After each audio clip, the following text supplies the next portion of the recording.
All right, we are on and ready to go, and I'm just gonna double check here, make sure that we are on. Yes, we are live. Awesome.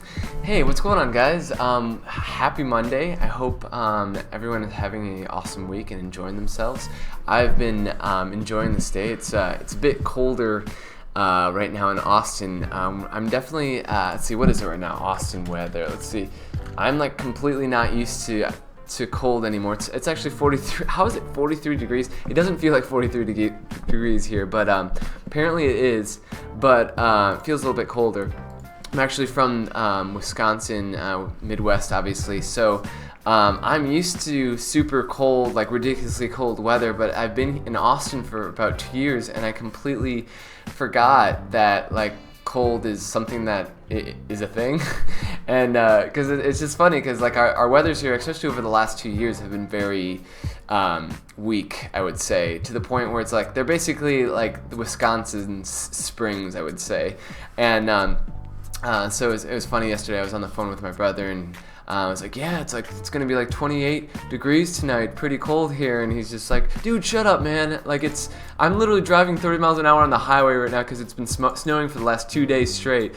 And so I feel your pain if you are living up north or in one of those places, but it is a bit chilly today. So other than that, life is good, and I'm grateful to be here. I'm grateful to be alive and kicking, and I'm super pumped to continue this project. We are on episode 4 today, and I'm excited with the things that we got to talk about.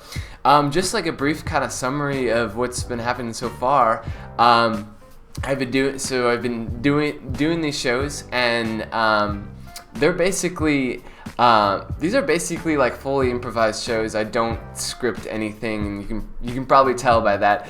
And the whole, like, I guess one of the major points of this is to focus much less on being perfect, to really let go of the need to like have, think things out, and I guess I would say like hold on, have a super structured agenda, or really just be a perfectionist, letting go of those things, and really instead focusing on I would say focusing on what am I trying to say here? Focusing on being as creative as you can, doing it consistently, actually acting, rather than thinking about things, acting on it, and then going in the moment and discover things along the way. It's kind of like the improv type of thing to do.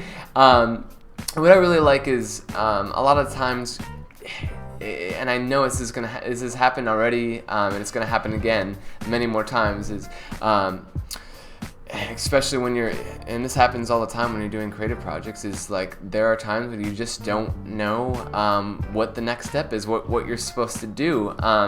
But the key, I think that the key factor is that, and they say this in improv all the time, is that like there's always something that you know. There's always something that you know. So focus on what you do know. And sometimes all that takes, or all that requires, is you to focus on where you are right now, how you're feeling right now. It's just like what are the relationships around you right now? What opportunities are around you right now? And it's very simple like that. Even though it doesn't seem simple, I think that the next step in any journey is actually a lot more simple than we make it out to be. And sometimes we have these big visions and these ideas and these aspirations that seem so big and far wide, way down the road. There's so much work, so many things that need to happen in order to get there. That's just, if you put your mind out there too far, or for too long, you can just wind up getting completely overwhelmed and not doing anything. And so I think for me, it's like, I know my creative process has always been much more effective and efficient when I stop worrying about, how all the things I have to do, way down the road, and really just focus on here, now. What can I do here? What can I do now that will really, truly get me to where I need to be, or at least the first step? What's the first step that I can make in that direction? As long as I'm making a step in that direction, I know that I can make it. And as long as you're aware and conscious that like it's going to take many, many, many thousands and thousands of steps to get to where you want to be, and that all your job is just to take one step at a time, it makes it actually a lot easier, because it's like each step isn't that difficult to do. Little steps are not a bunch of thousands of little steps.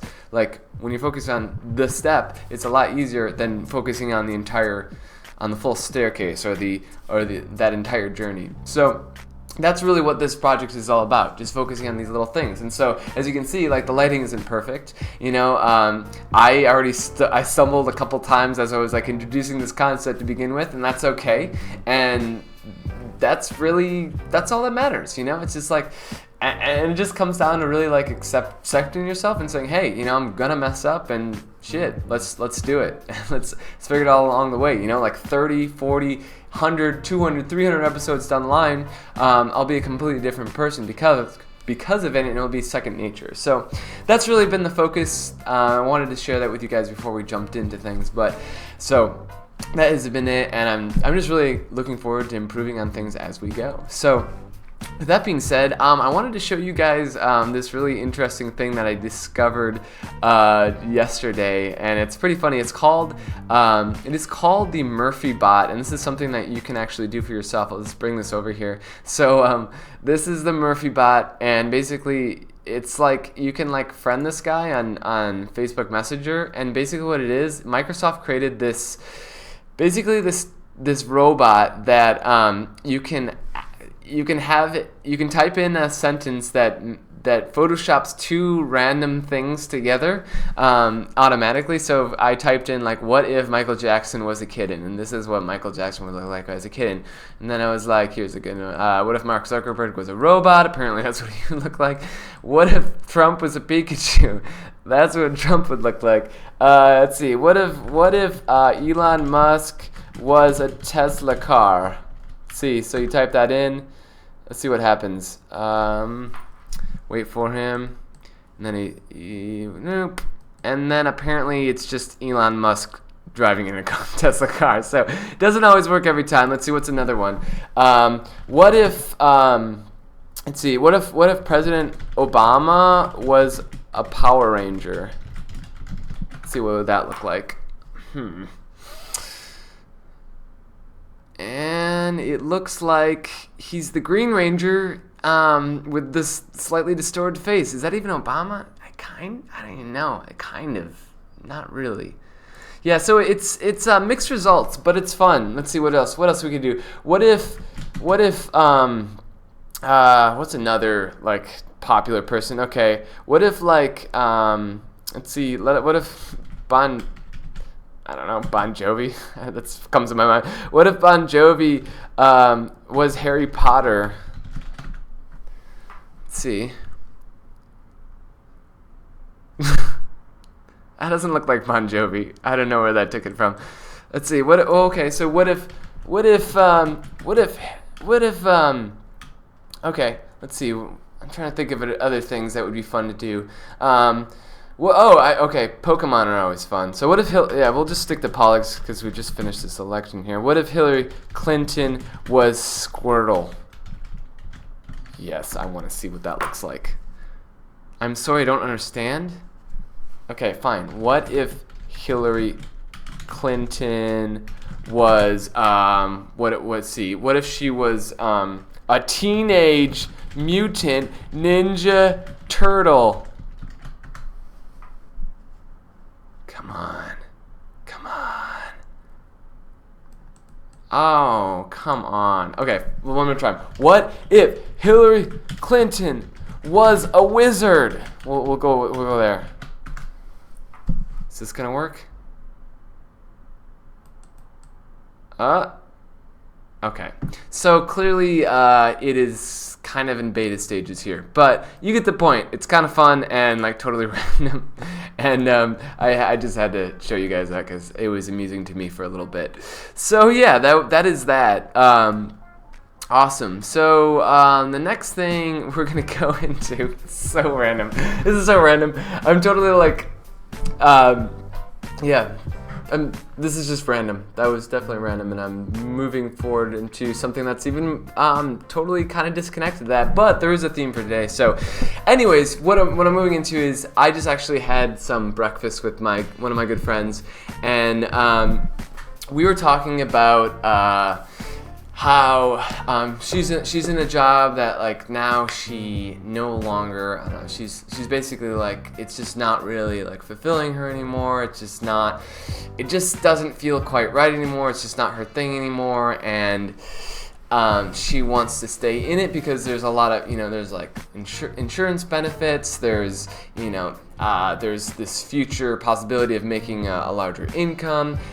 So there's these benefits that are basically revolve around security, and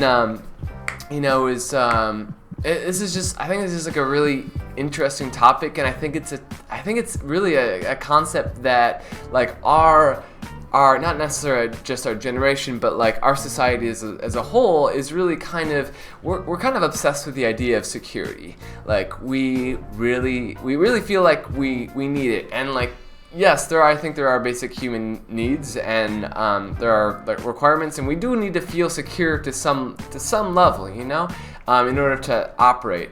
But I do believe that like, we spend a lot of our time, a lot of our focus, security for us is something, for a lot of us, is something that's actually outside of us rather than something that's within us. And the true security, at least in my belief, is that the true security is something that exists within you. So for instance, like, someone like Mark Zuckerberg, who created this like huge website, obviously Facebook, he ultimately could, let's say that Facebook ends and he's done, obviously this is a bad example because he's a billionaire and people are like, and it's like, obviously he has money and like that's security, that's how we say security. But let's say he lost all his money, lost his job, lost everything. There is a sense of inner security there because he has developed himself to be some particular individual, and so the security is there. Like, he's developed himself in the sense of he has developed skills, he's abilities, a level of confidence, which is the true security, and it's reflected outside of him by the things that he creates, the relationships that he forms, this and that. That's just one example. But I feel that, we, as just like a human race in general, I feel like we do bind ourselves to essentially doing things that we really don't want to do, and sometimes we do those things for a lifetime, things that we don't want to do because we feel like we need that sense of security.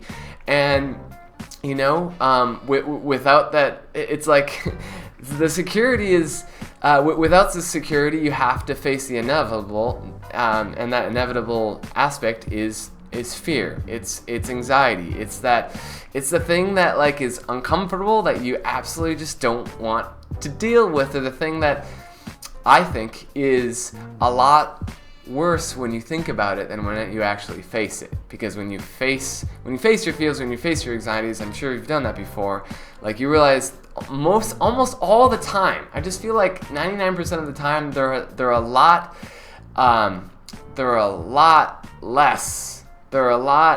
smaller than they were perceived to be in the first place.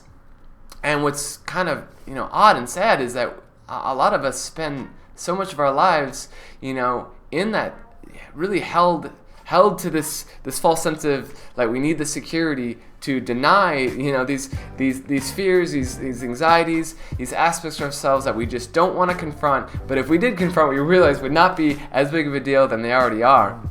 And so so this is really like kind of like just something I wanted to bring up, So yeah, I guess when I talked to my friend more about this, we talked more about like, it's like if you don't want to do that, like what other things could you do, that like would be more fulfilling for you. And like, so we kind of immediately came to some conclusions of some things that are in her life already that like she could totally jump upon, like she could totally do. And that kind of like brings back the concept of like, it's like if you don't know what to do, like focus on what you do know. And what you do know is like what opportunities are in your life right now that you could move towards, you know? What relationships or things are going on in your life that you could pursue, you know? And so at least that's for me. It's like when I don't know what the next step is, I just when I'm not sure, I look for the most logical next step, or at least like I look at the opportunities in my life, and I'm like, okay, where are the potential opportunities, and so let me take a step towards those different opportunities and see what happens. And almost all the time something unfolds and it leads into the next journey, and I'm like, oh, okay, that's where I need to go. Okay, great. And that is that's a trade-off from being stuck in this, okay, well, I don't know what I'm going to do, so I'm just going to keep doing what I've been doing, even though I don't like what I do, because it's more secure to do it this way. And, you know, if you are in that place, I would recommend looking for those opportunities. And opportunities are the ones that make you feel a little bit anxious and scared, but also bring that sense of excitement and joy to you. And that's like the cocktail of success, at least in my mind. It's just like if it's something that excites you and it's something that scares the shit out of you, you should definitely do it, because that's going to lead to something awesome. And that's what true fulfillment is. True fulfillment is us like challenging ourselves and going for it. And like if we're just like stuck in the sense of security, which isn't even true. And like what is security when you're not? It's like if you're not really truly enjoying yourself, are you really secure? You know, are you ultimately secure? You're not secure in your joy, you're not secure in your love, you're not secure in like being alive. So, you know, it's just like what is the point? And obviously there are responsibilities. Like there is a difference between, I think there is really a difference between like a challenge and I guess I would say challenge and just holding on to something, because a challenge and just denying the realities that you need to face. You know, there's definitely a difference. Like what you do should be hard. Things should challenge you. It's just like you should have days where you just are completely burned out, you know, just because it just kind of lined up that way. It's okay to have those days. I think that's like so normal. But it's like when you're burned out in a way that is not challenging you, or in a way that is like, I guess I would say consistent over a long period of time, where it's like just slowly like draining you, that's a different type of, that's not a challenge anymore. That's just lack of fulfillment, you know? So, you know, I bring this up because for me, you know, I actually, in order to even start this project, I had to go through a significant change. Like I moved on from a job that I've been working at, and that was I've been there, done that before, and I've given up my security, and I'm not trying to hold on to it. I'm moving forward, and although I'm not sure exactly what the next step is, what's the great opportunity to open it up is for me to be more creative and express myself in a new way. So yeah, I just really wanted to bring up that concept, because I think it's really a necessary thing to focus on, and it actually brings in like some ideas for the next topic that I want to bring out, which is a bit different, but there is a connection there which I find is very like interesting to me. So I actually recently saw the movie Arrival, and if you guys have never seen it before, here, let me open up the I'm going to open up the trailer for that, and we'll just turn this down so you guys can hear. So this is the Arrival, or the trailer for Arrival. Basically, it's a movie about this linguist who's a professor. She's a linguist, and she basically, let's take a step back. Aliens, extraterrestrials come to planet Earth, and they're like, basically they come in these like little egg-shaped shells, and they're kind of just like hovering above land, and nothing is really happening. They're just kind of, there you can see like there is the egg-shaped alien like dome thing that's going on. So basically they call in this linguist to try and communicate with these extraterrestrials, because they're basically able to figure out how to get in contact with them. However, they weren't able to communicate with them because they obviously didn't know how to speak with them. And so the whole movie is about them coming to being able to communicate with these extraterrestrials. Anyways, this movie was it was just truly fascinating to me. First of all, I think it's fascinating because I love the idea that like extraterrestrials have been in the media, have been in movies for, a long time now, obviously. And, this is nothing new, but I think the concept of being able to communicate with another form of intelligence and having that known on like a mainstream level is very, very interesting, because basically it's just like, well, what happened when that happens? It's like, how does that change society? How does that change the belief? How does that change our beliefs about ourselves and the world around us? And to me, it's like that would change a lot. That would change, basically, it would rewrite every book that was ever written. It's like a paradigm shift that is so phenomenal that like basically you no longer, it's basically like just through one contact with another being of another planet, if that is true, which is like, if that is a real thing, which in my opinion, it's just like there's thousands of galaxies, like we're one of them. What are the chances that there are no other forms of extraterrestrials or human-like species that are either at our level of intelligence or more than our intelligence? I think that like the odds of that are tremendously high, and it's extremely difficult for me to say that no, they do not, there is no extraterrestrial life. It's very hard for me to convince myself of that. So assuming that is the case, it's fascinating to think like what would happen. How differently would we think? It's just like, how differently would we think if we understood that there is another community of species that are similar to us, that are traveling around the galaxy or around the universe. That just completely changes the whole game, and suddenly it's just like what's interesting is it completely changes our concept of time, because like we've been so focused on living on planet Earth. Like we see Earth as like, this is like the only place that we can live. But what if we started to think that like there was more than that? What if we were to start to think that like we can travel these other places, and we can have technology that allows us to form new communities that don't require Earth?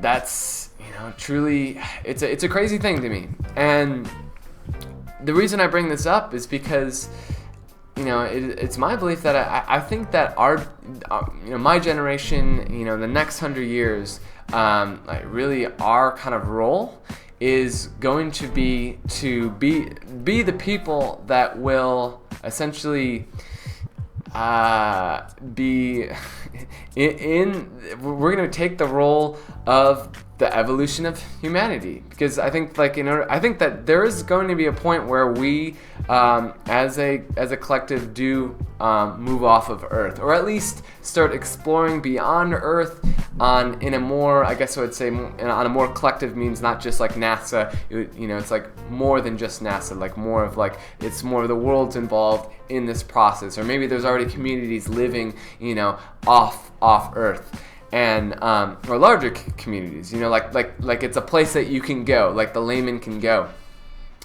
I think that really will be the case, and in order to do that, in order to get to a place where that can be possible, there is a significant level of development that we as humans need to acquire. I think there are specific kind of, I guess, there's a specific focus. There's a certain level of consciousness that's required, and what I mean by a certain level of consciousness is that like we have to see each other as like on the same team. We have to ultimately care more about more than just ourselves. We have to see like an interconnectedness between all of humanity, that by me helping you, I'm actually helping myself as well. So we're interconnected, so we have to work together, and that's why it's worthwhile, and through that, we're interconnected with everything, not just each other, human beings, but animals and plants and Earth and the galaxies, so understanding that, I think it's a requirement, because when you go up into space, when you go up into an environment like that, it's very obviously it's not our natural environment, and there are limitations involved. And in order to kind of get over those limitations, there is a certain level of there's a certain level of being that's required in order to that can survive underneath these particular conditions. And so everyone needs to be on the same page. There needs to be this level of awareness and understanding for that to happen. And also there's a certain level of technology that needs to be there's a certain level of intelligence in terms of like our abilities to engineer things and work with technology and work in harmony with technology. And ultimately, there's going to be some humans that are going to be becoming the technology, which is crazy. As like there is going to be this merge of biology and technology, or what would you say, robots and humans coming together. It's gonna happen, but and that's like a crazy thing. It's just like, well, is that supposed to happen? Well, I think it has to happen. It has to happen if we seek to go beyond Earth. That is the case. And in my perspective, beyond Earth, I think there are a lot of benefits to going beyond Earth. It's like right now, basically, you could look at it like we live in this little house. Like imagine like you're in your house. Right now you're in your house or your apartment right now, and like that is Earth. If you open up that front door and walk out, you need to be prepared. If it's cold outside, you need to have a jacket on. You need to make sure you bring your keys with you, your phone, your wallet, whatever it is that you need to feel like to operate. You might need a water bottle with you. There are requirements just to going outside of your house. And like once you leave your house, like there's a lot of things that can happen. Like it's just like there's just like random people on the street that you don't know. There's like there are different dangers involved. There are different there's things that you need to be aware of as you're going about.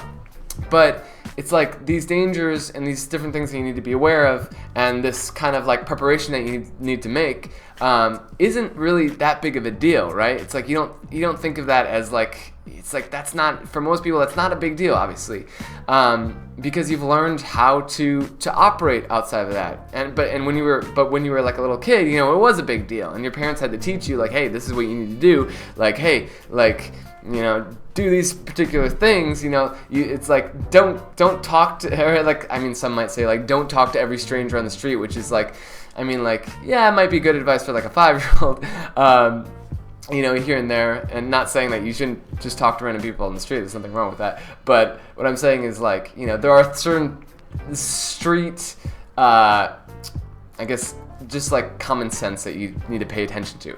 Same thing, going back, what I'm getting at is basically, I think it's the same thing with like us being on planet Earth. Like, in order to get off Earth, there's certain things that we have to be aware of. There's a certain level of maturity that we have to reach as humans, and we can get out there, but there are definitely dangers out there. There are things that we're unaware of. There's this vast unknown that can be explored, and like, what would be the point? It's like, why stay? My question is like, why stay? Why would you ever want to stay in your house all day for your entire life? Like, how fun is that?